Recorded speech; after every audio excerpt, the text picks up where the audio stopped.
Inside the Drag Closet with Jade. Join Jade DeVere and her fabulous team of guests as they discuss all things drag, from wigs to makeup to performances and everything in between. Join us at WLFE-DV.com for upcoming shows and more.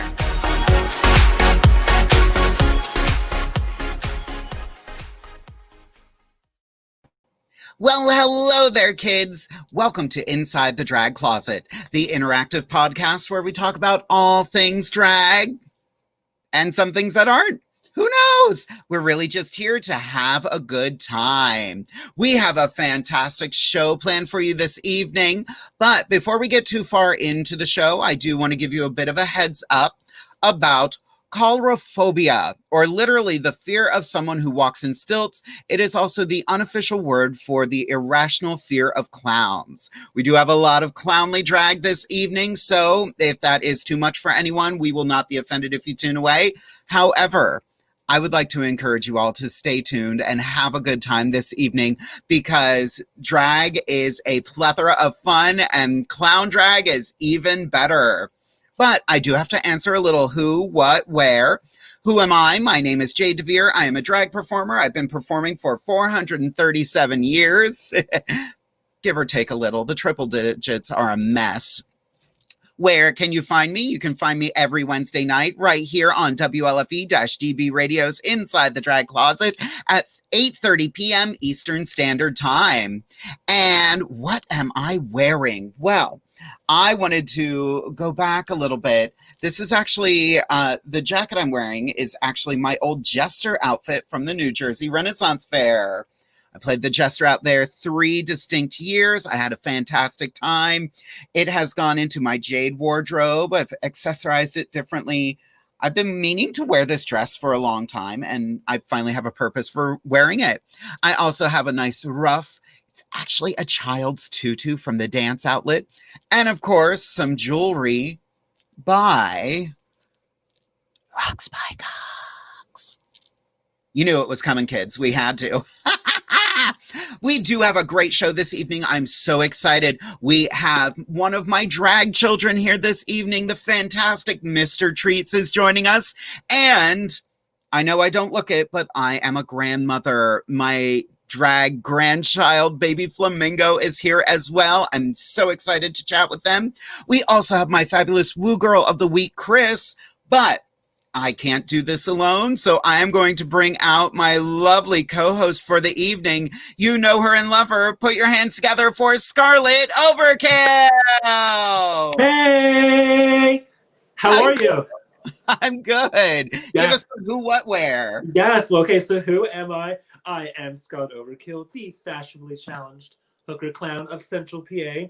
And what am I wearing? This fabulous dress that I bought online. I don't really know where. I've had it for a minute and just found it in the back of my closet. But it's bright and colorful like me, so I decided to wear it. Nails are nails for queens. My jewelry's Michelle Lee Sterling.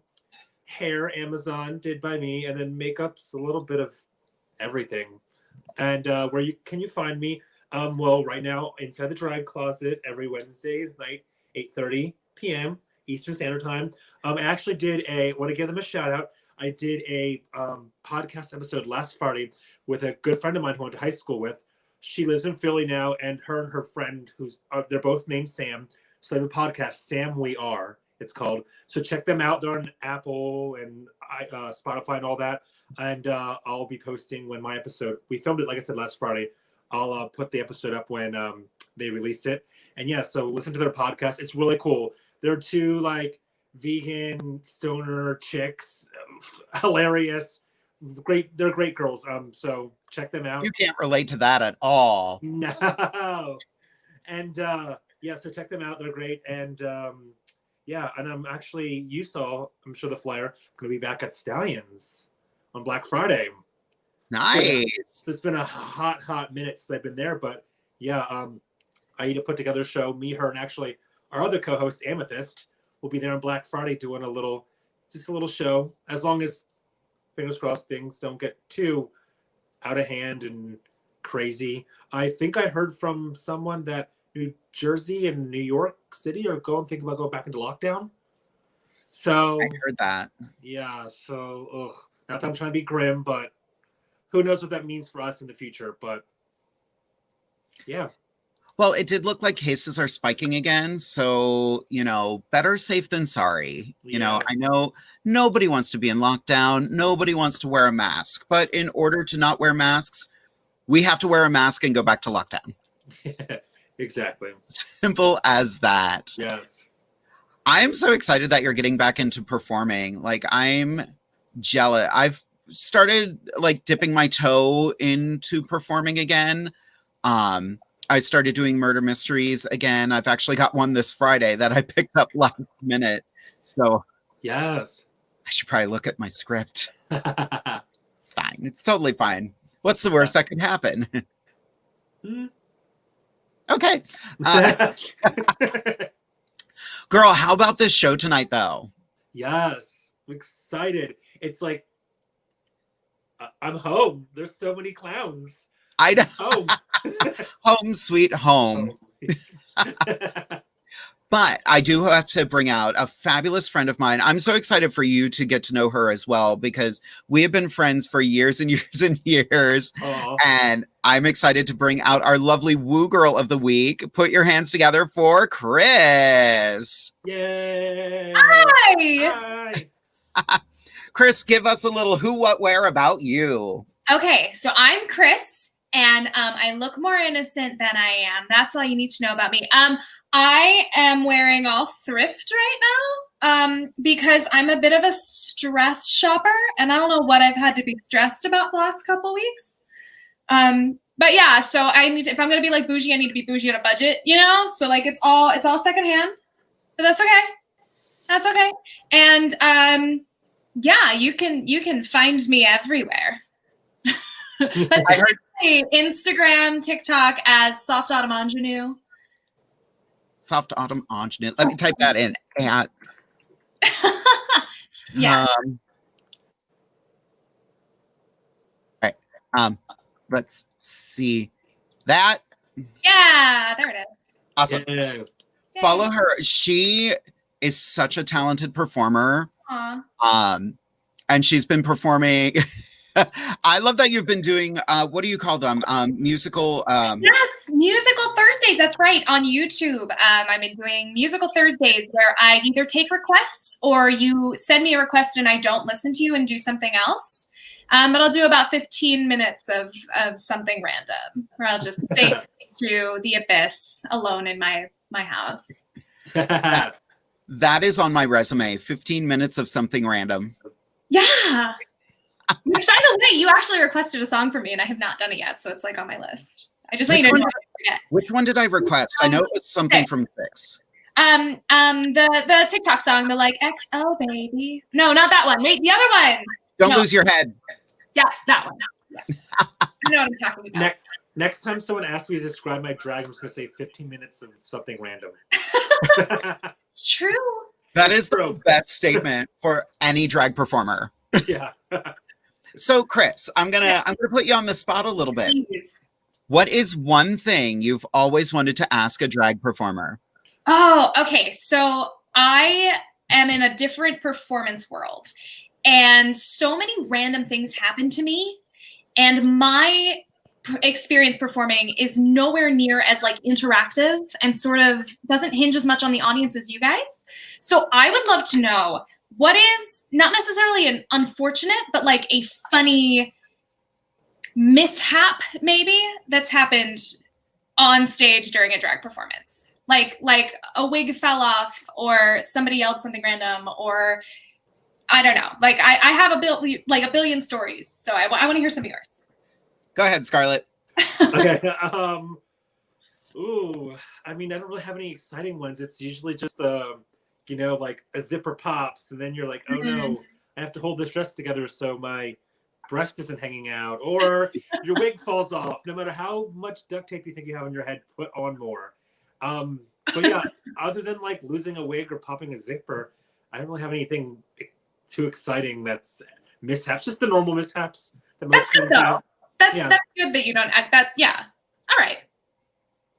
I think one thing I think almost every drag performer can deal with is when you've got that person in the audience who is having too much fun. I have performed numerous times where I'm like, I'm having fun. Please get off the dance floor. This is my number. Yeah. It was on Facebook this week, and it was basically they were equating it to politics, but it was basically like a queen performing. Some drunk woman is just on front of the stage having a good time. The queen comes up, just chucks her off the stage, and she went flying. And I was like, ooh. Well, yeah. Exact interactive theater.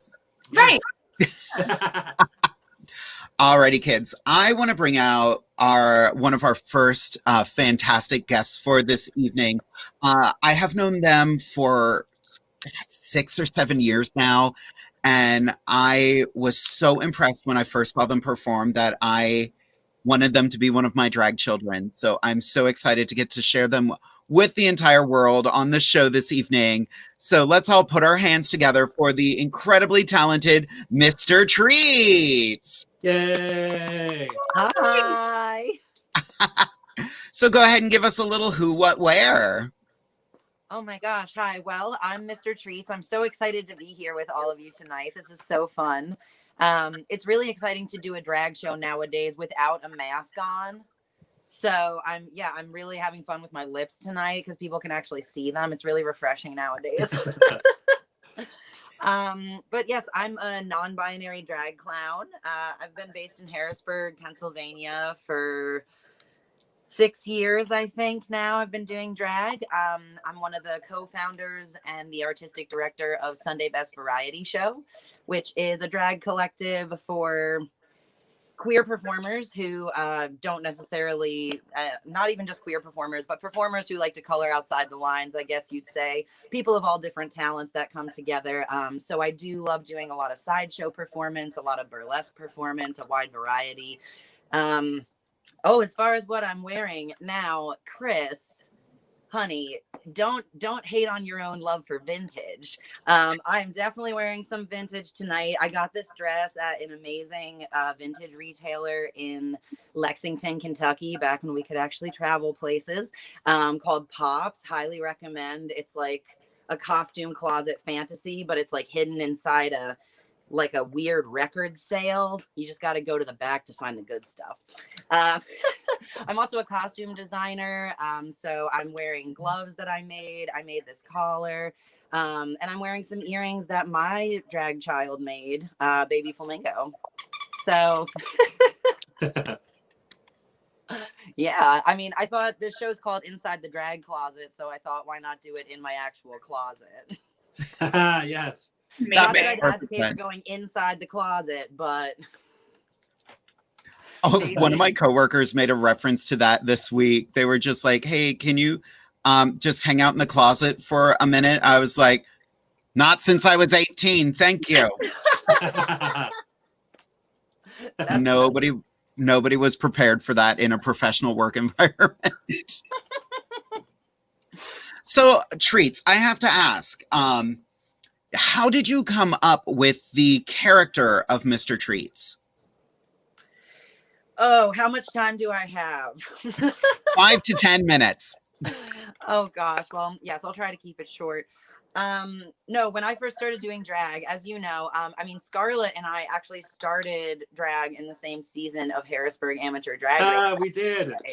Yeah, way in like a whole nother lifetime. Like I had literally just come out of the closet, and it was like a whole getting into drag was a really life-changing thing for me, and like the community that I met. And Jade, obviously you were a big part of that as my drag mom. But when I started doing drag, I started as a drag king, and that's before I came out to myself as being trans. And so in a way, like over the years, as I transitioned personally, my drag started to transition, because I've been doing theater my entire life. You know, I was a musical theater nerd in high school, which I think a lot of people on the show tonight relate to. And I've always loved the performative aspect of drag and the playful aspect of it. So I don't know. It's like as I started to transition, my drag transition. So that's kind of where Legs Akimbo came in.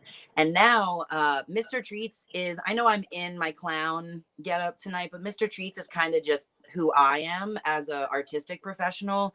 But it started as my drag character, and it was based in a lot of things I was obsessed with at the time and exploring my gender identity, I think, when I was younger. I love that story. I've known that story, but I'm so glad. I'm happy you can share that with everyone. Yeah, I think I definitely, and that's a big part of the reason why I started identifying as a drag clown. I do love performing Sideshow. I love increasing my own skills in Sideshow performance, and I do have a deep love of circus. But I started calling myself a clown because even when I was performing as a drag king, I got a lot of criticism for my like not being masculine enough or not presenting the way people thought a man should present, which I found very hypocritical and strange. Like the policing of gender norms within a community like drag. It is a really real thing, just like it is in the actual world. And so I kind of thought, well, if people are going to make fun of me anyway, I may as well just be a clown. And I kind of, I think that was also part of discovering I was non-binary, was realizing that that's the way I viewed gender. And so as someone who's done theater my whole life, it kind of, there's an artistic expression to it, but it is really important to my identity in a way, which I know not everyone shares in drag. For some people, it's more of a character, but for me, a lot of it is intertwined with my actual identity in a way. I love that. Kris, do you have any questions for Mr. Treats? Oh my gosh. Okay. So my first thing, I mean, that story just like was so amazing. And I feel bad that the first thing I'm going to ask you is you made your own gloves?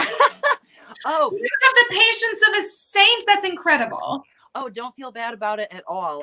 Totally shameless plug. Like this year, I'm a costume designer for theater, and I lost all employment. But it kind of gave me a lot of time to work on my own costumes. So now, like I'm on Instagram at Treats Worldwide with a 1. That's on my personal Instagram. You can find a link. But I'm designing a lot more costumes for myself and for other people because I've had so much free time.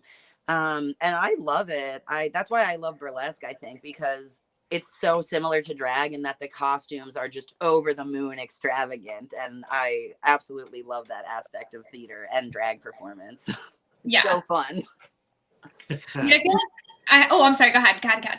No, you're all right. Okay. I feel like I have to follow down that road then. My next question has to be like, what is your favorite thing to create? Like garment or like what is something you really look forward to? Oh, I'm going to sew a pair of gloves today, or I'm going to sew a new skirt today. Like, what is your thing? The funny thing is I really love the end product, which I think is why I love the theatrical mode of costume design rather than being my own seamstress, because it is, I mean, I hate making gloves, but I love them. So I make them. Something I do actually get a lot of joy out of making, though, are headpieces. Like, okay. I love, and I started experimenting this year with more burlesque, like sculpted wire headpieces, but I make all of it out of recycled wire. And that's been really fun. And I use a lot of natural materials for that, like feathers, and I really try hard to source ethical feathers from small farms and things like that. So it's kind of a process of discovering what materials are out there and trying to incorporate it into the vision for the headdress. And that's been really, really fun. And it takes way longer than it should, which is why no one buys them from me, because they're far too expensive. But I love making them for myself when I can. I want to point out one headpiece that I saw you wearing just recently. I love this, and I'm going to share it with the audience. This right here. Yes. Yes, that photo is by Sean Kitchen. That's from last week, I believe. It's all a blur. The last 4 years are all a blur. Yeah, tell me about it. I just have to say, I'm proud of you for going out in that outfit and just count every vote.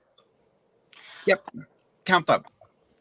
I know. I love that so many of y'all are into theater, because I can nerd out about so many things in that regard.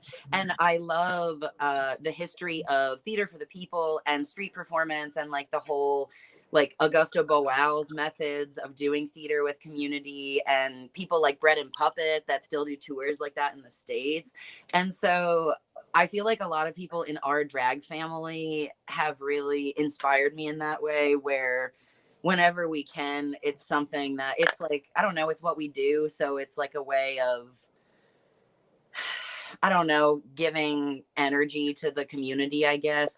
And that's why I love drag, because even if you don't feel like it, the drag it does it, you know? It's like you can put it on and people get so inspired by the costume, and then their feedback like really feeds into what the energy becomes. And I don't know, it's really magical. I think drag is a really amazing way to do street theater, and I feel like, you know, if I've learned anything over the last 4 years, I need to do more of it. Yeah. Well, and you are also a blockhead. Yeah. Surprisingly, my blockhead skill is not as good as I'd like it to be, but I do love a good head flossing. Mm-hmm. Mm-hmm. For those who have never seen Mr. Treats perform live, they can put a rubber tube up their nose, comes out the mouth. I've watched them hammer a nail into their nose before. You're weird. Well, I like I said, I do have a really deep love of American Sideshow. It is a really amazing American art, and there's so many amazing people who are part of that history. And I'm really an amateur. I've gotten the opportunity over the last couple of years to work with more people in the industry that I sort of grew up admiring. And so I wouldn't call myself a professional by any means, but I do like to clown around quite a lot. And it's funny, this has sort of been a reoccurring theme, right? Is the last 4 years and sort of the state of where this country's at and how drag relates to that right now.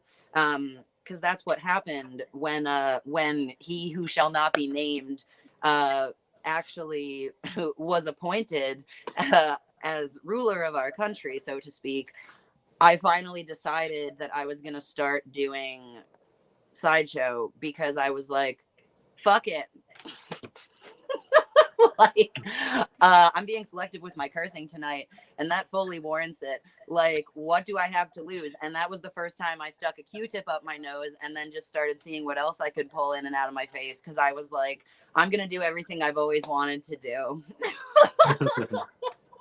You know, there was a level of reckless abandon that everybody had to have, and you channeled it into unsettling art. Well, we are definitely going to have you back. We're going to be answering some questions from the audience in just a little bit. So hang out backstage for a little bit. We'll see you soon. Have fun, y'all. I adore them so much. Like, watching them perform live is unlike anything you'll ever see.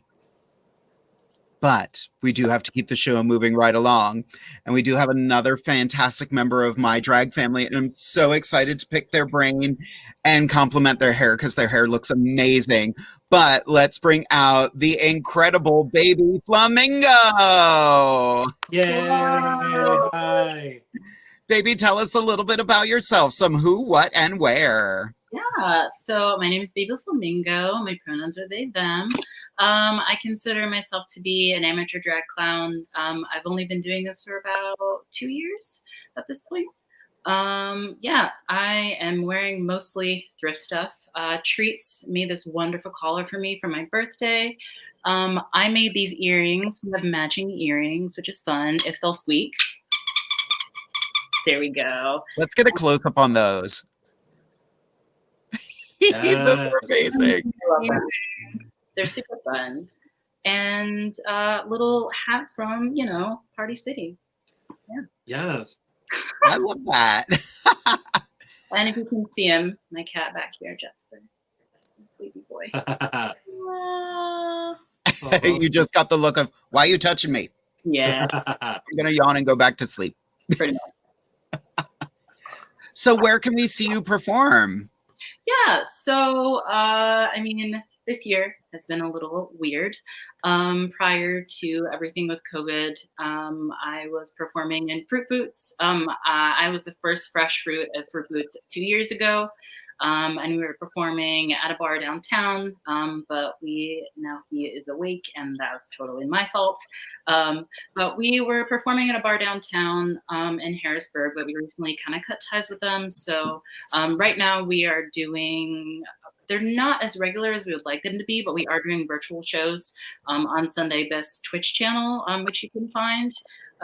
Yeah, normally we have a show every last Friday of the month, but with COVID being so weird and, everyone just kind of like handling it in their own way, it hasn't been as regular as it has been in the past. But you can find me on Instagram. That's pretty much where I'm at these days. Awesome. Nice. Scarlett, do you have any questions for Baby Flamingo? Oh my, put me on the spot. You're welcome. So I guess you said you're new to doing drag and like 2 years in and so on. Mm-hmm. So like, what kind of like, I don't know how to ask it. Like, what kind of made you want to be like, do like drag clown stuff? Like, was there a reason, or did like someone influence you to do it, or did you want to do it already going into doing drag? So I kind of a little bit about what Treat said. I feel like I started exploring my gender before I started doing drag. And like I've been wanting to do drag for a really long time, but I always felt like I never saw anybody who looked like me or identified like me. So I'm Black, obviously, but I also identify as non-binary, and I just didn't really see a lot of non-binary drag performers. So it was a matter of me not knowing that it was a possibility. And I'd seen Treats like around, in the neighborhood. And I think when they were talking about starting Fruit Boots, we talked about how I was like, this is something I want to do, but I really don't know, how to go about it. And I think for me, it also had like the connections to do with like the government and kind of everything, just feeling like, I don't know, like if this person can have this job with no experience, then why can I not do this thing that I will probably really enjoy with no experience? Yeah. That's the one thing I did want to say. And as far as like everybody else, like honestly, I was a really shy kid, and I am still pretty shy when I'm not on stage. So this is kind of an all new thing for me. Like I did theater, like I did drama club, like 11th, 12th grade in high school. But other than that, I didn't really do any performing or anything. Like I told my mom like this year that I was doing drag, and I showed her a performance from February, and she was just so shocked because she's so used to me being like really shy and quiet and like really reserved. So this has been a really whole new experience for me. And yeah, for me, as far as like the clown part of things goes, I was just like, there's like this line from a song that says like, if life ain't just a joke, then why are we laughing? Like everything just felt like a huge joke. I was like, there's no way this is real. I mean, like it is real. And I was just like, okay, well, I'm just going to laugh my way through it. I felt like I was at a point in my life where my mental health wasn't good, and I was taking everything so seriously. I was just like a stark, serious person. And then I was just like, forget this. I'm not going to do this. Everything is a joke. It doesn't matter. Life is short. You really don't know how long you're going to be here. I'm going to have fun while I'm here. So I am having fun as a clown and exploring my gender at the same time. And it's been a really great Yeah. I love everything about that. Yeah. And that's the nice thing about drag, though. You said like being shy, but you go like when I first started, I remember the first time I ever performed, I was backstage, like, and remember it being all ready to go. And I was like, I'm gonna shit my pads right now because I'm so scared to go out on stage, because it was like I did a like an amateur night. It was at Stonewall in Allentown, and the amateur night happened to be in the same night as like the college night, it was called, but it was like 18 and over basically. So like there was like 100 people in the audience, and it was my first time ever performing. I'm like, are you fucking kidding me right now? Like this is like huge, like now I think back of it. And I was so scared, but it's like over the years, like growing and learning about drag and becoming who I am and who I am as a performer. And like now it's like I love to go on stage because, you know, the crowd cheering for you and tipping you, loving you, coming up afterwards and be like, oh my God, you're amazing. Like, I did a show last month at Heat, and this girl's like, I've been here every show that you've done here. She's like, and every time I watch you perform, she's like, she's like, I'm in awe. My heart melts. My dollars just fly out of my wallet. She's like, I just love what you do.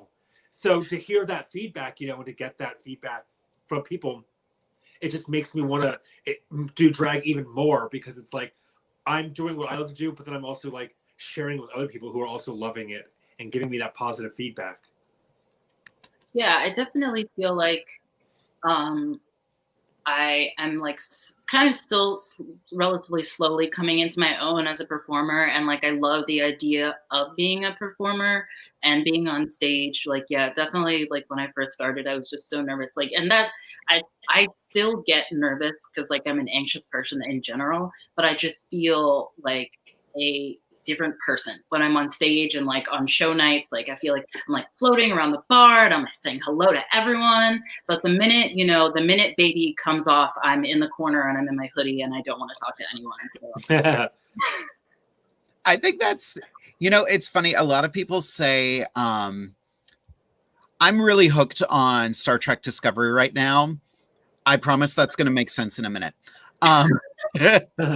And we've been watching a behind the scenes show, and where they interview everyone, and they were talking to some of the actors about, I love performing, I love being an actor. However, I'm also very shy and I'm very all about myself. And I think that's a common performer thing. Kris is like, yeah. Yes, it really is. Yeah, it honestly is, because like when I'm in drag, you know, like Jade knows, like we'll be at, for example, like Stallions or something, I talk to everybody. Everyone who comes up to me, hey, hi, you know. But as a boy, I kind of come standoffish, like because I'm just like, you know, in my own, and I just kind of like stick to my own path and go, you know what I mean? I don't pay attention to anything or anyone around me. But when I'm, like I said, when I'm in drag, it's like I want to talk to everybody. So it's two different worlds. Mm-hmm. Completely. Kris, do you have any questions for Baby Flamingo? Oh my goodness. I am just like, I'm overwhelmed with that story, just because there's so much art that goes into drag, but then like the strength that goes into the art that goes into drag just like floors me every time I hear her. So I just, I do have a very dumb question for you, a very silly question, because I really need to know the answer. If you were in the wizarding world of Harry Potter, like if it was real, I'm so sorry, would a flamingo be your Patronus? So I'm going to preface this with, I don't know if I can say this, so I apologize in advance, but JK can eat my ass. Oh, yeah, no. I listen, that's why I kind of felt that, but like, I'm trying to ask, like, do you consider what your like animal equivalent to be as a flamingo, or is it? Yeah, so I think like as a normal person, I feel as though my Patronus would be a rabbit, but it's like, it's so funny having the name like Baby Flamingo. People like tend to think like, oh, you like love flamingos. I'm like, I feel like I don't know anything about them as an animal. So yeah, I mean, if Baby Flamingo had a Patronus, I'm just gonna say yeah, because that makes the most sense to me. I don't really know what other animal it would be. If a clown was an animal, then that would be my Patronus. Aren't they though? Yeah. I mean, it depends. It depends on. I guess the question is, do you like shrimp? Like, do you like to eat? I do, and like if I could figure out a way to do a number where I can just eat shrimp the whole time without anybody like in the space getting like having an allergic reaction, I would love to do it. But sounds like a liability, so I haven't done it yet. Oh, yeah. That's totally fair. Oh, someone said clownfish. That's my answer. Oh yeah, Jeff. Oh my gosh, yes. Okay. Clownfish, absolutely. Yeah. That's how I used to describe my drag, because I'm somewhere in the middle between clown and fish. I feel like I need to ask you both that question as well. Like, just like the animal equivalent. Thank you for catching my preface on that. I was trying to say, like, what's your animal equivalent? Like, yes, I agree with you entirely. But, like, is it clownfish? I mean, it can, you know. Scarlett, do you know what yours would be? Oh, so is this like it's like a. Sorry, I kind of got lost. I've never seen Harry Potter. I don't know anything about No, it. it's okay. That part's totally. What irrelevant. animal do you relate to? Okay, what animal do you relate to? Yeah. Ooh. Good question. Out of drag, I relate to pandas a lot, but in drag, I feel like it's something else. I feel like I'm like a drag squirrel. A drag squirrel. I'm having fun. I'm distracted by stuff. I don't know where I am half the time. I run out in traffic. You know. I actually, I'd probably say squirrel too, just because I do have ADHD. So I'd probably say squirrel. You know, vary that. Yeah. No, I like that. That makes sense. Well, that was a bunch of shenanigans, and I loved everything about it. So we are going to take a very quick commercial break. Again, during the commercials, you will see it still says 10:30. My wonderful producer has been going through a lot right now. He's going to get me a new one. But we're going to keep watching this one because there are some fantastic shows on WLFE-DB radio. When we come back, the lovely Miss Scarlet Overkill is going to chat with you a little bit about drag. I don't know what's something. She'll come up with something. And then we're going to bring everyone back. We do have a lot of questions coming in. Don't worry. We are going to be getting to your questions after the break. And we will be back momentarily. WLFE-DB.com, where our shows are your shows.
Hello, everyone. I hope you enjoyed that commercial. And for everyone watching, thank you so much for watching Inside the Drag Closet and joining all of us clowns this week on our fabulous and colorful episode. So, my segment of the episode, I usually talk about makeup-related stuff, tips, tricks, secrets, etc. I'm not gonna lie, I'm a little unprepared this week. The last week has been rough. We all know with the election, and that aside, my mental health, it's been pretty crazy. I've had a rough week. Let's just say that. I don't want to get too heavy or go into it. So I'm just kind of gonna go through and describe, like, because the biggest thing I get asked is like how I do my eye makeup. It's obviously a lot different than what most people do. As you can see, I don't have any eyebrows. If I did, they would be probably somewhere up here, drawn onto my wig, taped on to my wig, just tape some hair there. But the way I do my eye makeup, so I do have real eyebrows as when I'm out of drag.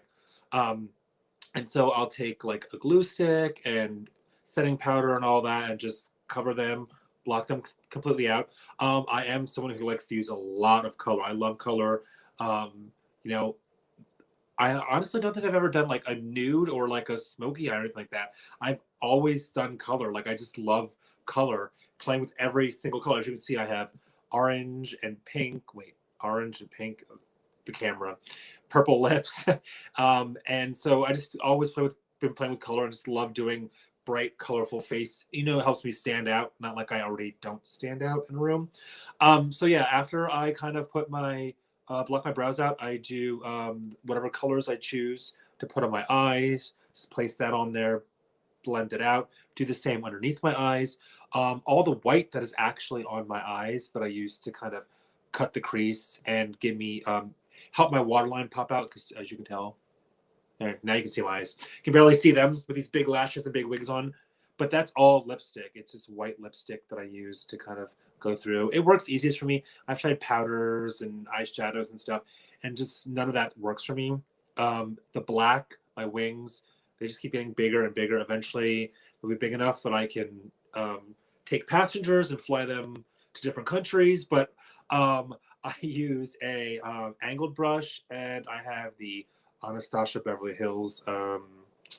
It's their water like gel liner, and I take a brush and map it out, and I just fill it in with that, and then I set it with black eyeshadow. So yeah, it's a process. Honestly, like that's the most of the time me getting ready. It's mostly just my eye stuff. Like the rest of my face, I can, you know, real quick with contouring and stuff. But like my eye makeup takes so long, especially if I'm doing like multiple colors on my eyes. So yeah. No joke. I was going to try to recreate your makeup tonight. And then I was like, no, don't do it. So I did a hint of it. I don't have eyebrows tonight. Yeah. And I wanted to like buff out the purple that's on top of my eyes. So I was like, that's my hint of Scarlet.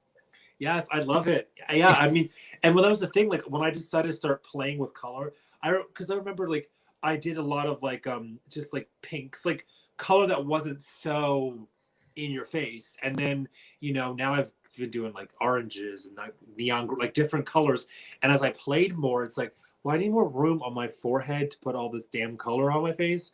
So yeah, let's just get rid of the eyebrows. And honestly, like I look back now, it's funny. I just saw over the, I think it was earlier this week or last weekend, Jeremy had shared a picture or something, a memory from like 3 years ago maybe, and I still had like eyebrows, and it was so weird to see myself with eyebrows because I'm so used to now not having eyebrows.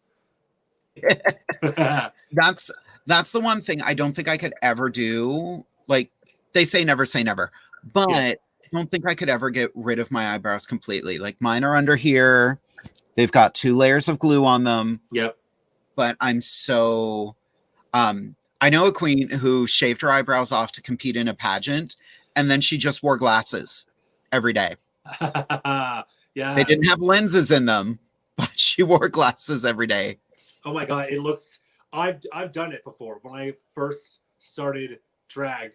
And I really started like, obviously like at first when I did the drag race and stuff, I kind of just used my real brows, but then as I experimented more, and the first time I tried to block them out, oh girl, it looked like caked on mud. And so I was like, screw this, I'm shaving my real brows off. And then once I got out of drag and I woke up the next morning, I was like, oh my god, what did I do? Isn't that the word? I love the story. Anastasia's going to kill me, but I love this story. When she messaged us, she's like, oh my god, I ran out of Prozac. I just E6000 my eyebrows. Did you not know that story? I did not know that story. Oh yeah. She was heading to the Diva show and she was like, I'm running late. I ran out of Prozac. For those who don't know, Prozac is a medical grade adhesive that gets your eyebrows down and they're gone. And you need a special cleaner to take it off afterward. She didn't have any, so she used E6000. Oh, that is industrial strength adhesive. And she said, I hopped in the shower and just peeled it off, and her eyebrows were fine. Wow.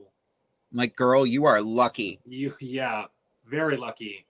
Like, one time I accidentally, so you want to hear a good one? One time I accidentally was, it was at Heat for a show, and I believe I showed up late. So I was quickly putting on nails and eyelashes at the same time. I accidentally put one of my eyelashes on with nail glue. I was there. Oh my God, my eye was hurt so. The next day, my eye looked like I had pink eye. It hurt so bad because I got nail glue in my eye. Oh, girl, whew. There's a mishap for KRIS. There we go. Well, speaking of KRIS and all of our fantastic guests, let's bring them all back out. We're going to answer some questions from the audience, and we're going to take a look at some pictures from social media. So here is KRIS, Baby Flamingo. Mr. Treats, put your camera back on. Treats. They don't know where they are right now. Treats, I'm the grandmother. I'm the one who's supposed to be confused. Treats. There we go. This is why you don't wear gloves when you're on a live stream. Guilty as charged. Well, Treats, the first question is actually for you, and I love this question. This is from Eve Brown. This is Jamie Angel. They are a new drag performer. Mr. Treats, as a non-binary drag performer, would you have any suggestions for other non-binary drag performers who are just starting out? Oh, wow. Where to start? I mean, there's so...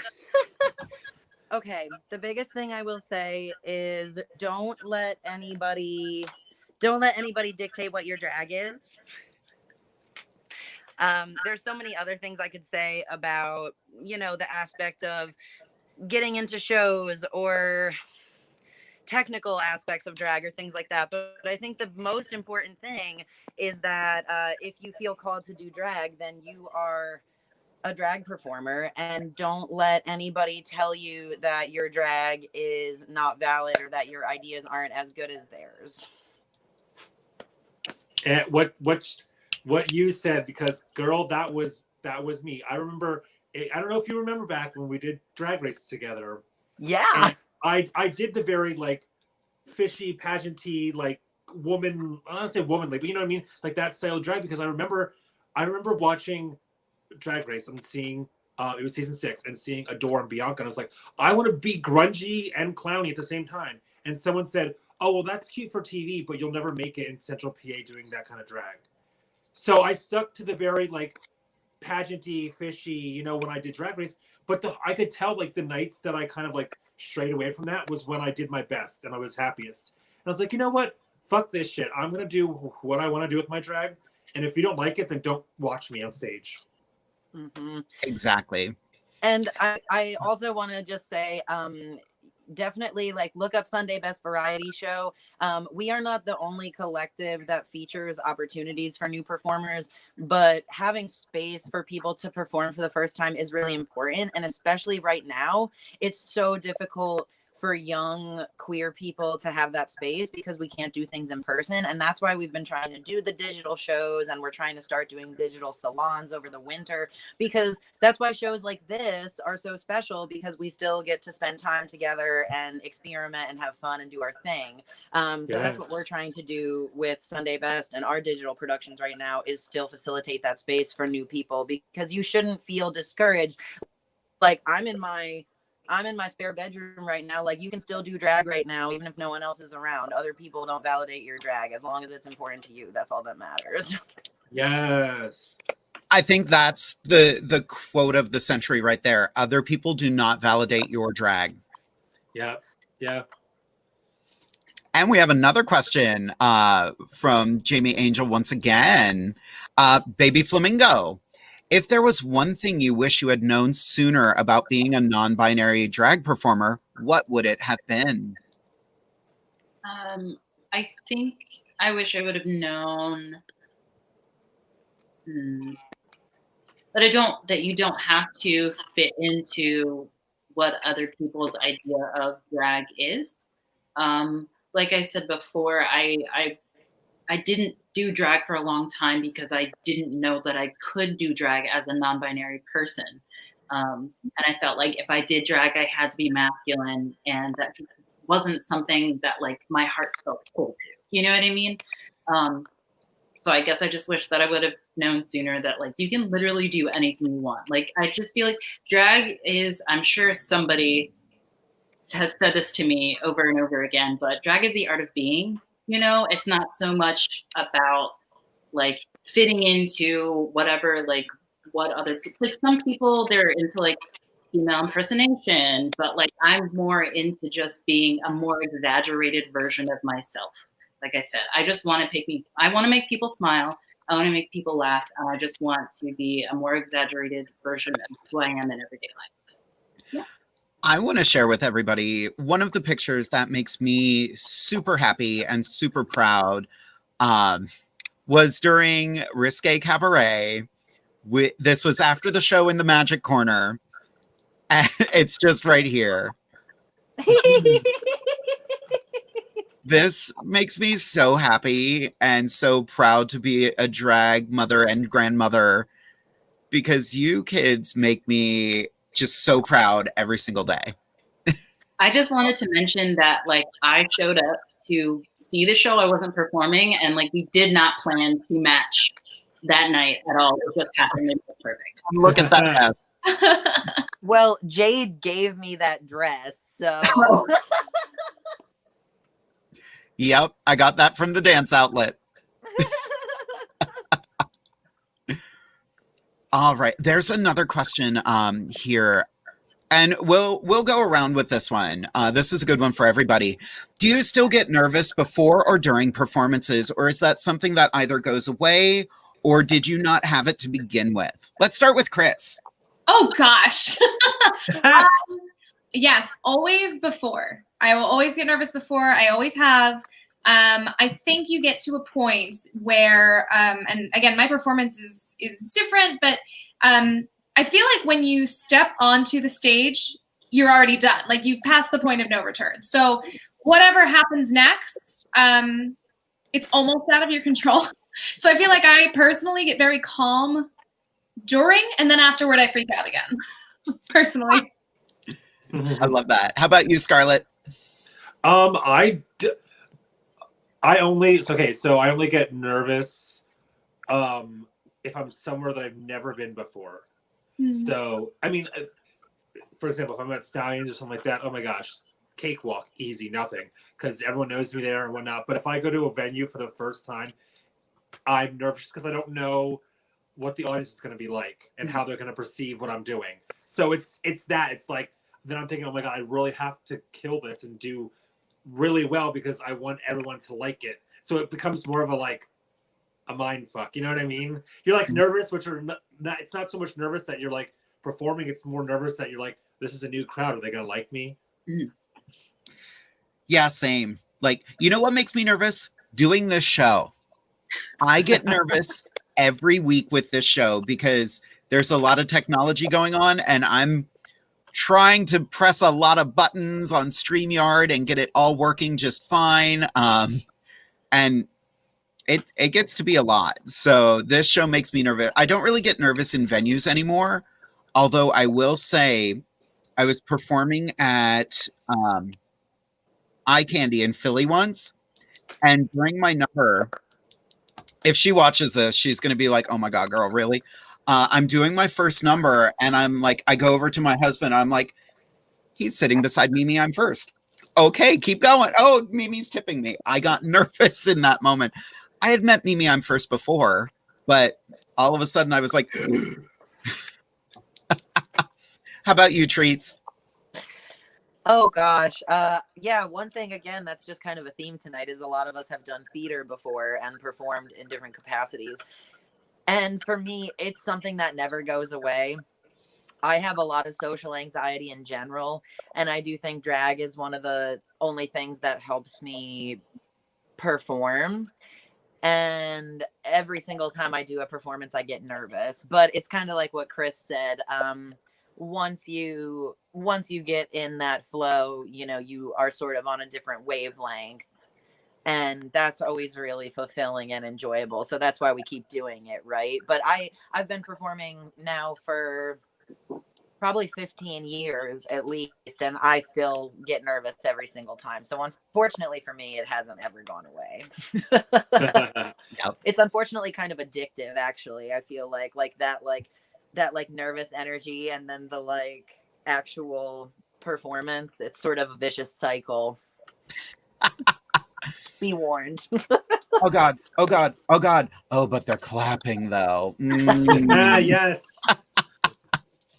How about you, baby flamingo? I'm pretty much on the same train as Treats. I have anxiety in my day-to-day life. I feel the same as Scarlet. It's definitely worse when I am like in a newer like venue, which because I really only do one show consistently doesn't happen a lot. But like beginning of this year in January, we did a show for the circus school in Lancaster, and that was so stressful because I'm so used to like our like audience at Fruit Boots, and like sometimes sometimes you perform at a drag show and you can tell people have never been to a drag show before. It was like one of those scenarios where it's like people weren't really, they didn't know what to do, they didn't know that you were supposed to tip, so it's just like, how do I work the room? Okay, I'm gonna walk around but nobody is moving, this is awkward. Yeah, so I definitely still get nervous. Depends. It really, for me, depends on the crowd. If I'm getting good feedback from the crowd, then it usually settles within like the first 30 seconds of my performance. Awesome. Didn't you open that show too? I think I opened the show and the DJ wasn't our DJ and he played the wrong song instead of mine first. It was a lot. There was a lot happening. Oh my. It's a lot of pressure opening. Yeah.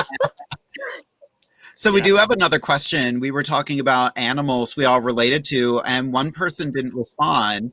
So Curtis Zinn says, same question, Chris. What's yours? Oh no. I feel like personally it would have to be some kind of like big cat, just a big cat. I actually at some Renaissance fairs, some version of another show that I do, I'm known as Panthera. I think it's because I'm like a little cat, but I think I would be a big cat. You've got big cat energy. I got big cat energy. This isn't really a question, but this is just a fantastic comment, and I love everything about it. Scarlet, you always seem to remind me of pretty butterflies because of your makeup style and the pretty colorations. When you mentioned ADHD, I could see it even more as the flitting flutter of activity and color, which is a delightful thought. Oh, thank you. Yes, I love that. I just love it. Jade, for you, like I joke with her about it. I mean, we both love her to death, but Katarina, I'm always like, God, why is your makeup so boring? What's with the nude colors? I'm like, but obviously 100% kidding. As we've been discussing all night, all drag is valid. And so obviously I'm kidding, but it's like, I just could never, ever since I took this path, I could never see myself going back to anything that's not as colorful. Like if I can wear every color in the crayon box, every single time I do drag, I will. I just love color. Yeah. Fantastic question here from Phyllis Elliott. You are all beautiful. How long does it take to do your makeup? Stop, Phyllis. You're too kind. Thank you, Phyllis. Go on. Baby, do you want to start with this one? Yeah, so I was gonna mention, like I said, I haven't been doing this for a very long time. I didn't really do any type of performance before this, so like that's the one thing I personally kind of struggle with is my makeup. It's not that I think that my makeup is bad, it's just that, like I said, I want my drag to be more of an exaggeration of my day-to-day life, and I have a hard time figuring out how to do that with my makeup. So a roundabout way of answering your question, it only takes me like 30 minutes. It doesn't take me very long, but that's because I don't know. I don't know what I'm doing, and I don't know what else I want. So I'm still trying to figure it out. That's fair. Yeah. How about you, Treats? Well, when I first started doing drag, it's interesting. I feel like I've gone on a weird loop-de-loop where it's really come full circle. Because when I first started, I very much was like Baby Flamingo, where I was very into glitter. I was very into fake eyelashes. I was into things like that. But I wasn't as into like doing a full drag face and like doing so much facial contouring and things like that. So as I learned more about drag, my routine got like longer and longer to the point where probably a year or two in, it would take me like 2 to 3 hours to get ready. Nowadays, now that I've been doing it for so long, I can do my face alone in like 55 minutes. The 2 live shows I've done since the pandemic happened, I've had to do a 55-minute face, and that's just kind of it. Like when you're in the groove of doing it professionally, you have to have what you want and just be able to do it. So I like when I have more time to experiment, but I can do it in under an hour, which is what I did tonight. That's fair. Yeah, doing this show a lot. Like tonight, I wanted to play with makeup. I started doing my makeup around 6 o'clock, and I think I was done around, 8.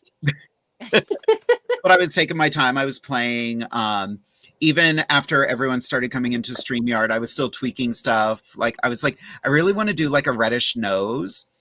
Like I was playing, and then I saw Baby come in. And I was like, "You got your grandma's nose." But yeah, if I'm doing if during October I was doing the same show, the same character, I got down to doing my face in a half an hour. I also only had to do it from here up. So yes, Yes. we love COVID drag. exactly. Although I just bought clear face masks, and I'm like, oh damn, I did it to myself. Now I have to actually do drag. How about you, Scarlett? I don't.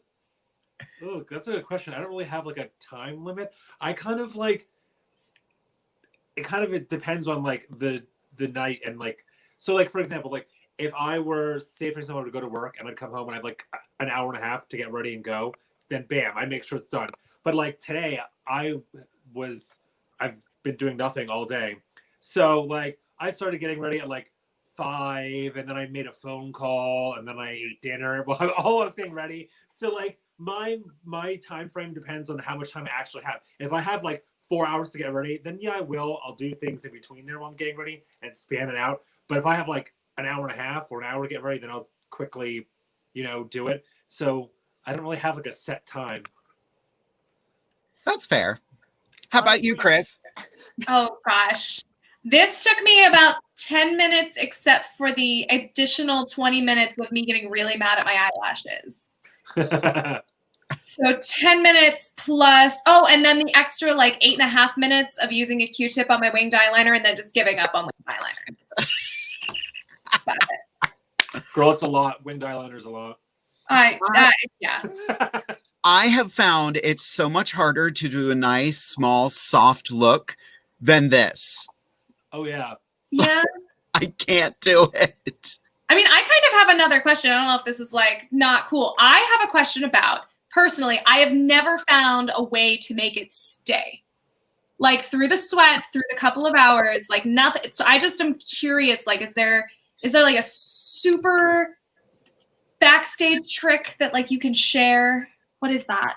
NYX setting spray. Specifically Nick. Okay, because I've never used that one. This is when I had that stimulus money and I went and bought a bunch of these. Until I had that stimulus money, I would take the hairspray I used and just spray my face afterward. Yep. That's what I usually do for lipstick for shows where I have to like kiss people, and that is the grossest thing. Mm-hmm. Mix them both and you'll be in heaven. Literally. Okay. Like I will put I use the Morphe it's the mist or something, I don't know. It's the Morphe setting spray, that and then if you really want it to stick, got to be glued, the hairspray. Freezing spray over top of that, your face won't go anywhere. Okay. Ever. Yeah. And I'm not gonna lie, I know everyone, like Scarlett, you talked about that a little bit in your segment. Like everyone's skin is very different and everyone has different products that work best. But for me, the products make a big difference. Like I almost exclusively use liquid to matte as a base for a lot of things because it just does not move. So like that, but that's why it's clown makeup. Like it feels like clown makeup. Like my face is thick right now, but once you do that and you set it, like it won't go anywhere for a very long time. Exactly. So I want to take a moment. We do have a couple more questions, but I want to look at some of the pictures I pulled today. Oh boy. Because these are a lot of fun. And the first picture I want to talk about, just this picture makes me so happy. Let's talk about this. Yes. Baby Flamingo, I love everything about this look. Thank you. Could you walk us through this entire look?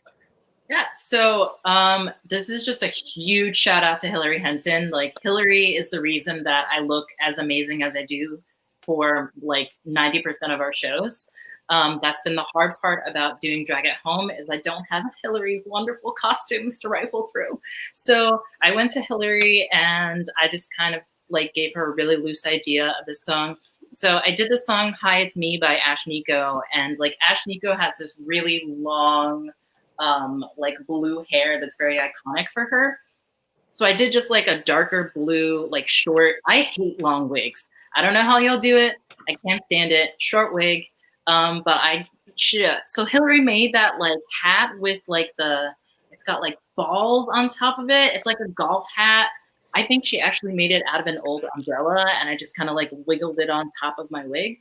I have my trusty clown collar that I love so much. And then I'm not sure if Hillary made that blue coat or if it's something that she happened to find. And then the black dress, I think Hillary did like hand sew on all those. They're like plastic toys on the bottom of the dress, and it just makes the most wonderful sound. And then, yeah, I got those clear jelly shoes a couple summers ago from Walmart. And yeah, super stoked with that entire outfit. Love it. That whole look is just so amazing. Shout out to Miss Hillary. She knows how to put a look together. And that's from the show you were talking about, baby, the circus school show. Yeah, that was at the circus school in January of this year. So I had a lot of fun. Alrighty, let's look at another picture. This is a very recent picture. Let's talk about this. Oh my gosh. Oh, hey. So this is from Halloween. I know, like, y'all can judge me, but like Halloween is my shit. Like, I decorated a week before October even started and took my decorations down like last week. I just love October. Like, Halloween has been my thing since a kid. I remember my 12 turning 13.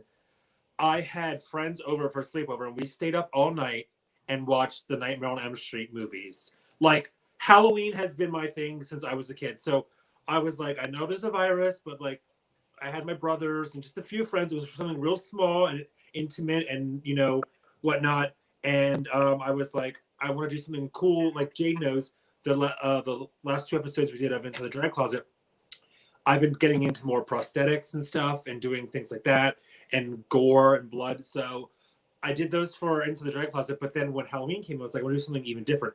So I did a very, like, I had on a full, like, the jacket, the pants, everything, a full, like, red suit. But then I did, like, the makeup, and it was a very androgynous, like, with the between the makeup being, like, feminine and the wig, but then, like, being in a full suit. Like, so I just tried to mix the two together and be, like, an androgynous devil. Like, it was so much fun. And the feedback I got from it was, like, has been really great. I kept on calling it The Devil Wears Prada. Yes.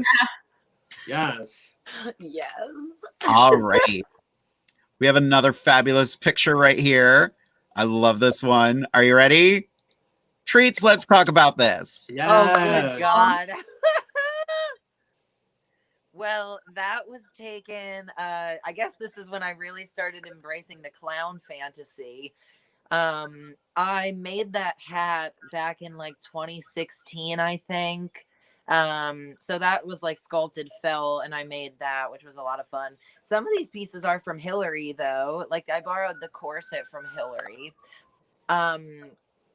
The jumpsuit is actually an heirloom that I got from Felicia O'Toole, but she got it from another local drag queen that was before my time in Harrisburg. So that jumpsuit has been worn by a lot of queens. But I have to tell you, I had to put panels in the side with contrasting material so that I could fit into it. Even back then.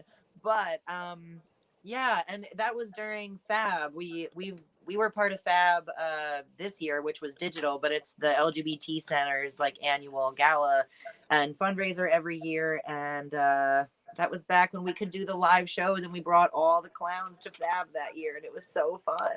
It was a full circus theme. We had full clown props. Like I think we did like a waiter. There's a hair in my soup gag where we pulled a wig out of a bowl of soup because it was one of those like roaming tabletops with a long tablecloth. Like who's gonna buy it? But we did it anyway. I love it. Alrighty, we got another one right here. Let's talk about this. Oh gosh. Yes. So I have been wrongfully trusted to do children's theater a lot. Like really, like it's bad. I started my career in Disney. I moved to Universal. There's a reason I'm not still there. But I did a production of The Three Little Pigs. And it was one that we sort of toured to a bunch of like inner city schools and like underprivileged places. So it was actually a really great project. It was a lot of fun. But I managed to do the show somehow with one of the other girls that I'm in Chase Treasure with. And that was an even worse idea because here we are, like, we had to get separated by the director during rehearsals because we couldn't keep it together. Like, it was very unprofessional, but the show ended up being so cute. And I think it's one of my favorite roles that I've ever played because I was the brick pig. I was like the smart pig, you know. I'm not the smart pig like in real life, but I was the smart pig in the show. I love that. So we got a really good question. And this question, I'm trying to wrap my head around it a little bit. It is from Derek Gamble Ernst. So game on. We know my husband's going to come up with some shenanigans. Oh boy. A weird question for everyone. If you were put into a machine that separated your stage self from your real self into separate entities, what question would you ask your persona? What? Yeah, that. I need a little more wine. Hold on. Right. I would probably, if I was looking at Jade, I would probably ask her like the questions we've already heard. How long does it take you to get ready? You know, what makeup products do you use? What's the worst thing that ever happened to you on stage? You know, the basics. Because I'm not that original. How about you, Scarlett? Oh my gosh.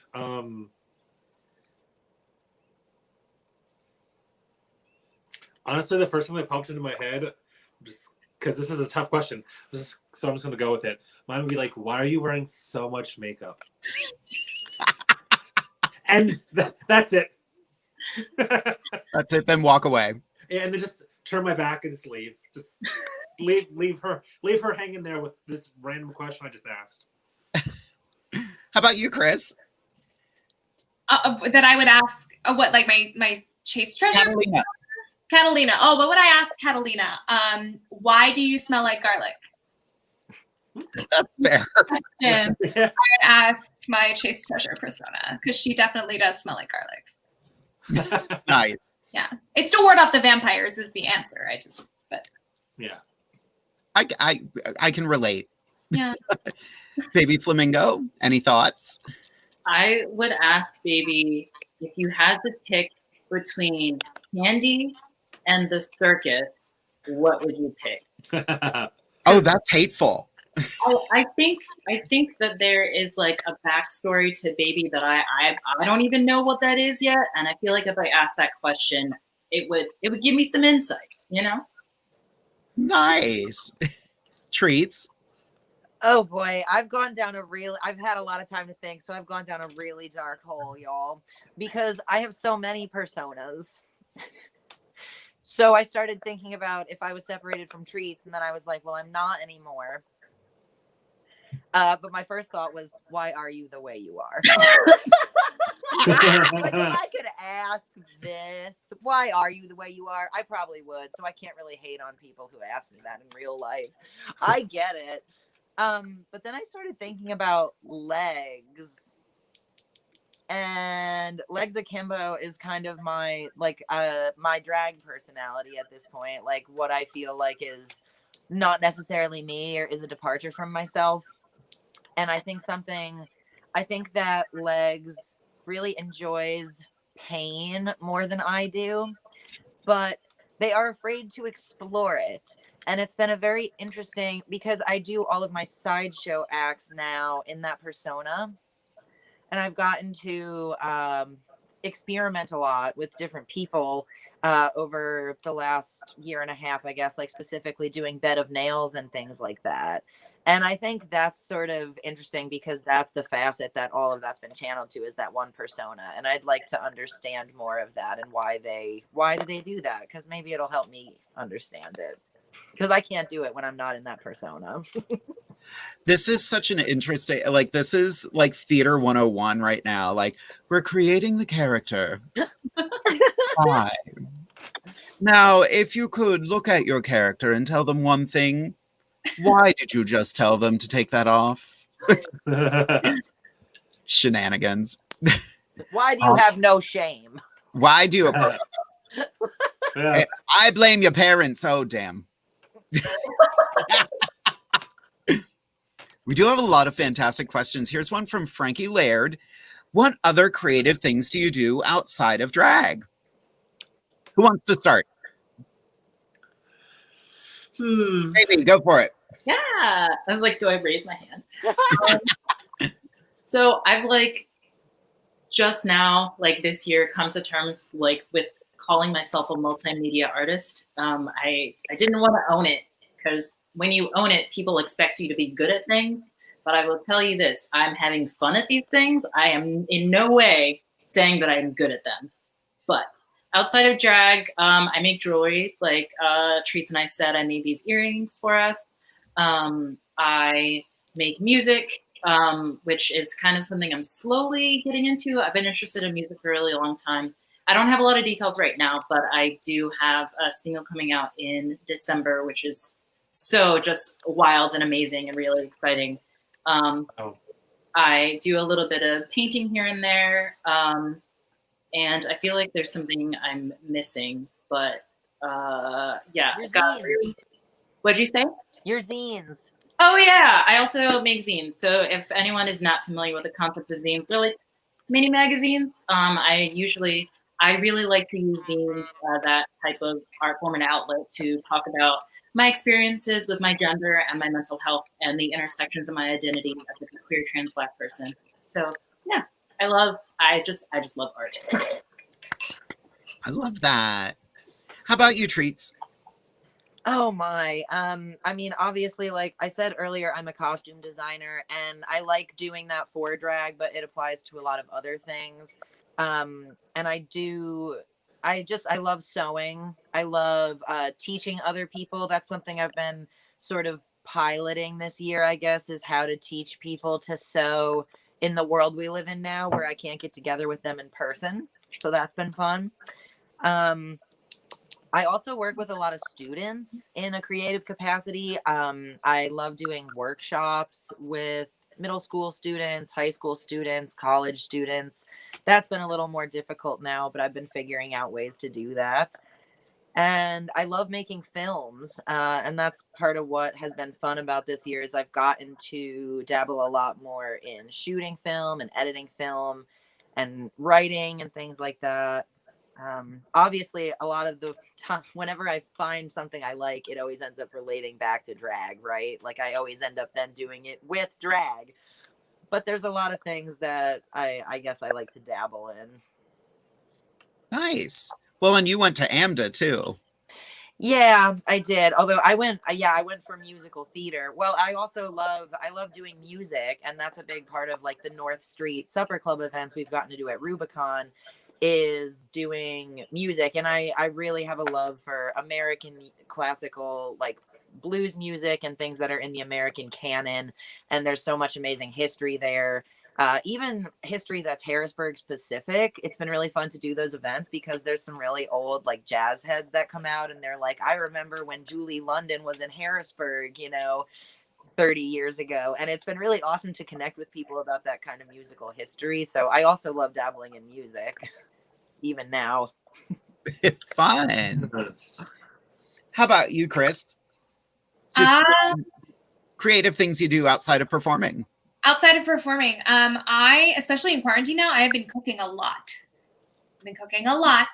I don't know that I have any favorite recipes right now. I'm enjoying like when you don't change out of your pajamas until like 1 PM and you already have to start cooking. So you have a big blanket over you and then you just start throwing things into a pot and you're just like, potion, and then it's a soup and you don't know what's in it, but it's good, just sort of like when you were a kid and you had like mud and sticks. But I feel like I do like the culinary equivalent to that now. And it's actually, I have invented some very delicious, strange meals that way. So I've been doing that. Fun. How about you, Scarlet? I mean, through the quarantine, I've been able to, it's kind of drag related, but like, not really. It is drag related, but it's not like hair, like styling wigs for myself, but like also getting into like learning more about like coloring and like real hair. Like I've been dyeing Jeremy's hair and things like that. So like getting into that. Photography, yes, I'm that basic bitch that takes pictures of her food before she eats it, and things like that. But I just love just photography in general. Like especially over the summer. Like obviously there wasn't much to do, so just like going on like nature walks and stuff and taking pictures and things like that. And then like what KRIS said, like I've got to expand in quarantine even more so than before.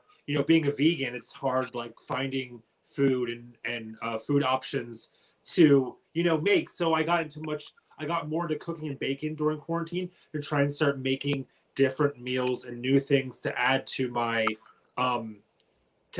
palette of things I can eat, because again, being vegan is hard, so you kind of almost have to like cook and bake and like learn to like add new things to your plate, because it's not as easy as just going to the store and grabbing something, you know what I mean? Like, oh my gosh, so. I didn't know there were more of us. So, yes, I understand. I get it. Oh, don't get me started. I'll spend the whole episode talking. I know. We should jump off the topic probably because anyway. Yes. All right, I'm putting on the calendar another vegan episode. Yes. Yes. We'll get Honey LeBronx back. Oh my God, yes, I love her. So what do I do outside of drag? Well, I've been trying to write more. Last year with the New Jersey Renaissance Fair, I actually got to like write several scripts that unfortunately we did not get to perform this year, but they are on standby for some time in the future. I'm also trying to write, it's kind of drag related. I'm trying to write a one-person show. The working title right now is The Shakespearean Queen, or Shakespeare's Leading Lady. I don't know which one I like more, but the whole story is about a Shakespearean actor who primarily played women, all of a sudden is too old to play women. So it's got the lessons of aging actor. It's got the lesson of, love who you are and do what you do what you enjoy. That, and I'm going to throw some queer stuff in there, like references to modern music and stuff like that. So, Yes. Now I just have to sit and actually write it. I do want to bring up one thing that makes me so happy. This is from Mr. Bryce. I miss all of you. Aww. Hi, Bryce, we miss you so much. Even Derek was posting, Bryce, I miss you. Aww. My fondest memory of Bryce is a wonderful performer. He's an incredible dancer. He performed with us in Harrisburg a lot. My fondest memory of Bryce was Pride weekend a couple years ago. We were doing Risque Cabaret. We had been in drag 4 days in a row, 12+ hour days. I remember live streaming with my phone as Bryce is changing on the landing down from me. I look and Bryce is buck-ass naked and laughing, but not a fun laugh. And I'm just like, this is my life right now. Bryce is naked and losing it. I always knew I'd be around for it. But anyway, back to we have another good question here. I'm loving these questions. These are great. If you could put a celebrity in drag, who would it be? Who wants to go first? Ooh, you put a celebrity in drag. Yeah. I mean, for me, it's just like I've been trying to come up with a scheme to get John Waters to do a film with us for years. So of course my first response is John Waters. Like if John Waters would be like, yeah, like come to my house and put me in drag, obviously I would do that anytime. So John, if you're out there watching, I have a full costume closet and makeup kit and I will come to your house anytime for free. And John Waters, if you're watching and would like to be interviewed on the show, please reach out. And don't forget to subscribe.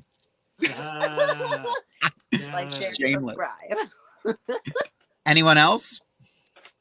I think it would be fun to put Hayley Williams, the lead singer of Paramore, in drag. I think that's fun. Oh, wow. Yeah. You're channeling Hayley Williams a little bit right now. With the hair and the, yeah. You just see that Paramore poster up there. Yes. Yeah. Amazing. Don't get me started. I've been a fan for like 15 years. It's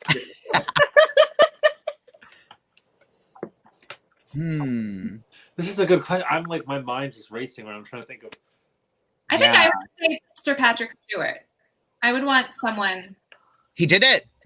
Did he really? Oh, I am finding it now. Oh yeah. No. We were just talking Star Trek earlier, and that's where my brain went. I was like, "Ooh, you know what would be great?"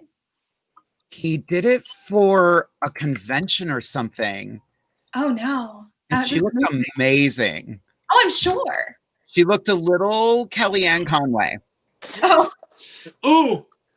Yeah. So there's that. But You know, okay, I have to let's not download speak this. I have to put this in here. And come on, computer, move faster. Somebody else answer the question. I've almost got it. Technology. Bam. Ah! Oh my God. Look at her. That is Kellyanne Conway. That's a photo of Kellyanne Conway. Oh, yeah. Wow. Chris, you need to put her in drag so you can do better. I was gonna say I wouldn't have chosen that hair. Yeah. I think the hair that's doing the Kelly. I think like something bolder. Yeah. Ooh, yeah. Oh, no. I'm sorry I answered that now. Like, can I unsee it? Oh. Unsee what? That?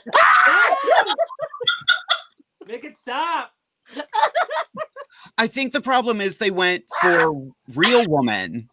Yeah. When they could have gone so much bigger on Patrick Stewart. Yeah. No, Patrick Stewart was down for it. Yeah. Oh, yeah. Wow. Well, I'm I'm glad to know regretting that every now. lecture. Next. Right. Oh, Scarlett, who would you put in drag? Choose one. I mean, I have many, but one that kind of just keeps popping back up as my brain's running because I love her so much is Sarah Paulson. Ooh. Yes. I love Sarah Paulson. Everything she does. Have we all seen Ratched? Yeah. Yes. Oh my God. I watched that in my mind. Her acting in that was like, I love you. I just mind blown. Like, I love her so much. Has she done drag for a character yet? Because I feel like that would be amazing. Sarah Paulson. Wait, if she looks like Kellyanne Conway, do not put the picture on the screen. Don't do it. It's even kind Oh. of, she looks like Sean Spicer. But like Scarlett, how would you do it? Because I know I had a vision, but I'm like, what's your vision? See, I'm torn. I don't know if I want to do her in my style of drag or if I want to do her like King. You know what I mean? I know, because I'm just I'm picturing torn. her as like Elvis. Like, Yes, yes.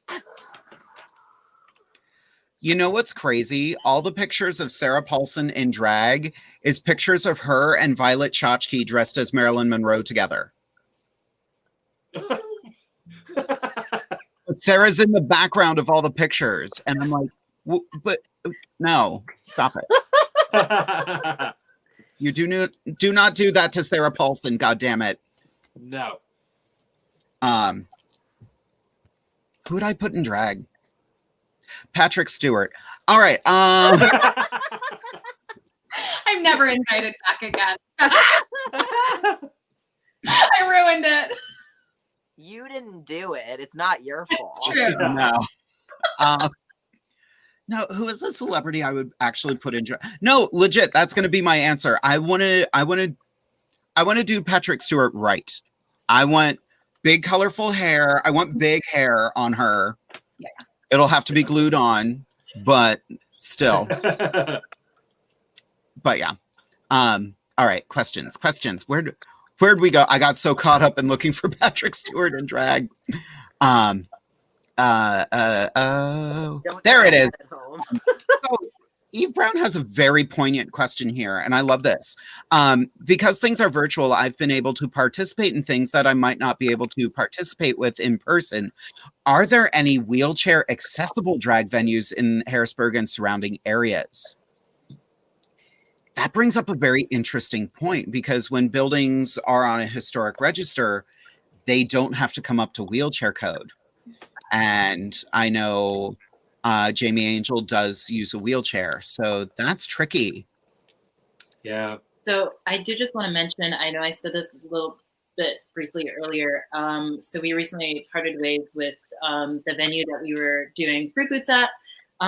And at first it made me really, really sad, obviously, like kind of losing that home base, but it also made me really hopeful. Part of what I do, like for like my day job, as well as like in my day-to-day life, I really try to be an advocate for accessibility.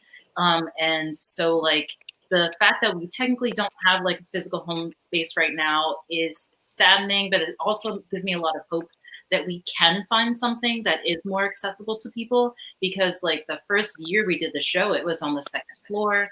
And then the second year that we did the show, it was on the first floor. But even then, you couldn't get a wheelchair into the venue because there was like one step. And like the thing about that is like most people, they don't see one step as a barrier. But when you're in like an ambulatory wheelchair, like those things are heavy. Like one step is the difference from you enjoying your night and having to go home. So I don't know if y'all know of any wheelchair accessible spaces, but the places that I've performed in and have been in have not been accessible. Yeah. Yeah.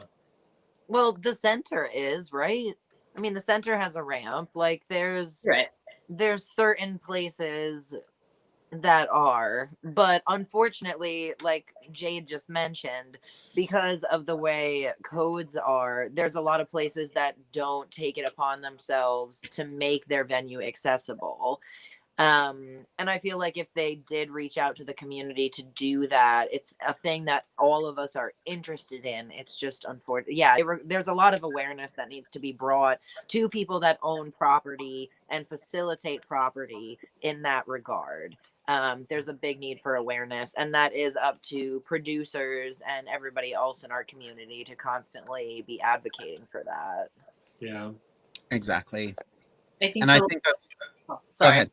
The last thing that I wanted to say in regards to accessibility, even if like you are hosting spaces hosting shows in spaces that are not exactly accessible, one step that you can take is putting accessibility information in your event like pages or on your flyers. And accessibility information is like, it can start from like, there's 2 steps to get into the building, letting people know if there are gendered bathrooms or if there are gender neutral bathrooms, letting people know where they can park if you have to pay for parking. Just little things that make it easier for people that you're not already seeing in your audience to be there and to be present. So. Yeah. Jamie Angel, definitely get a hold of Mr. Treats and Baby Flamingo, because I feel like you could all share a lot of knowledge between the three of you. And when I saw you perform, I was like, oh, I want Jamie Angel to get to know them. So yeah. So there are a couple more questions here, so we're going to try to get through them quickly because we are past our time, but I want to get to everyone's question because a lot of these are fun. Robin Thompson, what is your dream song to perform? Let's go with a dream song that we have not performed yet. There we go. Mine is, I just shared it with Chris earlier and I don't remember what it's called. Something in Your Eyes by Steps. Okay. Who wants to go next? Mine is, because we talked about this on, it was my birthday show, but I had planned out this whole thing to do this year, and then this year it kind of got canceled. But I was going to do a whole Hellraiser look and do Raising Hell by Kesha. Yes. Yes. So. I did think of mine again, and Scarlet, something you said, that's what my train of thought was, because I was supposed to open a cabaret show that literally got closed down on opening night because of like the trajectory of the pandemic in our state. And I still have not done a performance of I'm Always Chasing Rainbows. I love the Judy Garland version, but I was working on it with a pianist that I really love, and it's a song that's really near and dear to my heart, and I was very excited to perform it in the show, and I still haven't done a performance of it since that got canceled. Thanks for reminding me. You're welcome. How about you, baby? I was actually going through, I have a whole playlist of songs that are like potential songs. And I really, really want to do Teeth by Lady Gaga. Like I want to do like just a whole big thing. But I haven't gotten a chance to do it. I love performing that song. I perform it as a creepy dentist. How about you, Chris? I would love to someday perform All Star by Smash Mouth up a couple octaves as a soprano. Yes. Why not? Another question from Daniel Jackson. Chris and Scarlet, is there any food item that you cannot eat anymore that you wish you could still eat? Also, is there any vegan-based food item that you just shake your head and say, nope, can't eat that? It's like a tricky question. I mean, I honestly, first of all, I don't know how long you've been vegan for. But for me, like, I've been vegan long enough that, like, I don't really miss anything. Like, I know some vegans will say, like, they miss real cheese.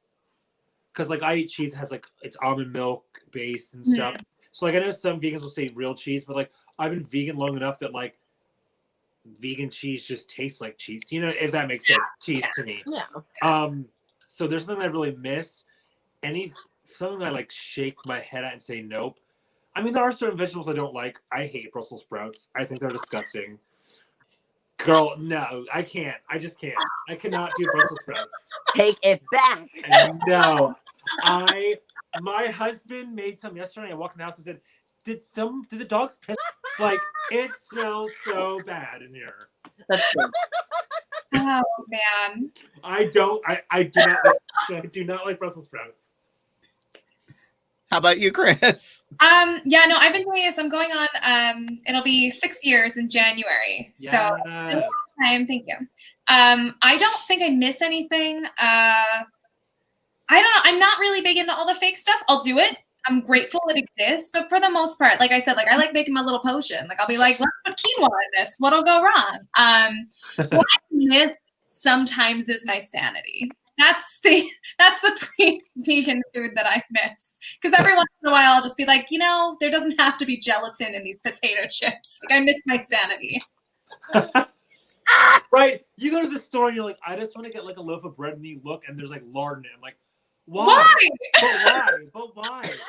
Like, can't you just do like wheat, flour and water and like call it a day? Like, why? We need to put flavor in stuff that's not supposed to have flavor in it. Yeah. Apparently. I don't. So, kids, we are reaching the end of our time together, but I want to give everybody a chance to say goodnight. Mr. Treats, is there anything you would like to share with our guests and our viewers before we head out? Oh gosh, well, I know. I mean, time has gone so quickly because it's been a lot of fun getting to hang out with all of you tonight. So thanks to everyone who tuned in. And I do encourage you, if you're interested in supporting queer drag and queer artists in general in Central Pennsylvania, definitely look up SUNDAE Best Variety Show. We're doing a lot of merch. Baby is one of several artists and Hillary, who was mentioned earlier. There's a lot of amazing artists in our family that are still working right now. So definitely look us up and follow up and stay tuned because we have a show coming up for the holidays. So. Yay. Baby Flamingo, anything to say? I say thanks for having me. If there's anyone who's watching who happens to be Black or happens to be non-binary or happens to be both, I would encourage you to really dive into any type of art that you feel like you don't see people like you in that field or you don't feel like you belong. Be that person who is doing it. You can do it. Even if you're just having fun, you should do it. Oh, that's beautiful. Yeah. KRIS, any last words? Oh my goodness. I am honored to be here. This has been a blast. I was a little intimidated thinking about coming into this tonight just because I am so inspired and everything that you all have shared today has been so empowering and so inspiring. And the one thing I want to say is the thing I was hired to say and I didn't say, which is woo! Yes! Yes!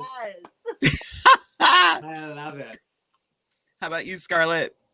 I mean, kind of just what I usually, well, because of how we are now, what I usually say is like, be kind to one another, love each other. Unity is better than diversity. Wash your hands, wear your mask, distance. We will get through this. And yeah, love Trump's hate. Fantastic. I want to thank all of you for being here tonight. Tonight was so much fun. I love and adore every single one of you. We oh my gosh, we covered so much tonight and like we only went 15 minutes over. Oh well. I want to encourage everybody out there. If you like the show and you want to help support, you can always send a tip through Venmo at Jade DeVere, all one word. Or if there's anything you want to see on the show, shoot us an email at insidethedragcloset@gmail.com. Also, don't forget to like the show. We found out earlier tonight, I was a little traumatized because there were 20 likes on Facebook. I was having the flashbacks of the 2020 that lasted 18 years. But I just want to say, go out there, love your friends, be supportive, support all drag, support SUNDAE Best. They are incredible. They are artists like you have never seen before, and it is beautiful and amazing and weird and exciting. Make sure you are supporting all of your friends, especially those performers who are not getting to do what they love right now, and just be kind to each other and love one another. We're all here in this together. Yeah. But at this point, we do have one thing left to say, and that is good night, kids. Bye. Good night, kids.